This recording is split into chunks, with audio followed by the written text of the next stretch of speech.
Ulf looked at his in-tray and sighed. This was not because it was piled high with pressing matters. It was not. It was empty, apart from a memorandum about microaggressions in the workplace that the Human Resources Department had recirculated. Ulf had heard that they felt people were not paying sufficient attention to their memoranda and were proposing in future to send 2 copies of every memorandum or letter. Ulf's colleague, Anna, had been incensed over this. "You'd think they'd have something better to do," she complained. "In fact, sending a memorandum about microaggression amounts to a microaggression in my view. Certainly sending 2 copies does. It's like sending an email in capital letters. That's a microaggression if ever there was one." Ulf had been more moderate. "I suppose there's something in it," he said. "Looks can hurt. Things unspoken can be damaging. People need to bear in mind how others feel." Anna pursed her lips. "Denying a microaggression can amount to a microaggression, you know?"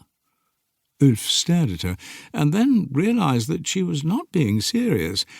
"I don't think you can legislate for courtesy," he said. "You just have to hope that people will treat one another well, and by and large they do." "Yes," said Anna, "and the exceptions end up here, in our in-trays." Now Ulf gazed at his empty in-tray. He was concerned. The Commissioner was always weighing up the work statistics of the various departments, and nobody wanted to be underemployed.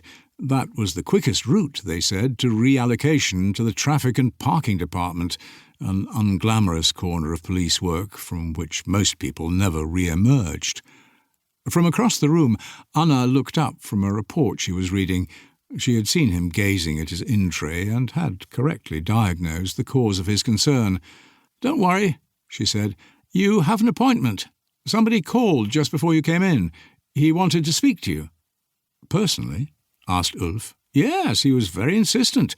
I offered to help him, but he wanted you, by name. Ulf Varg, he said, brother of—" Ulf groaned.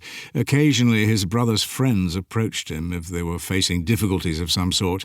He usually succeeded in putting them off, but he had to at least hear every caller out. "Did he say what he wanted?" Anna shook her head. "He said it was sensitive. He said that's why he's coming here." "When?" asked Ulf. "This morning, 10 o'clock.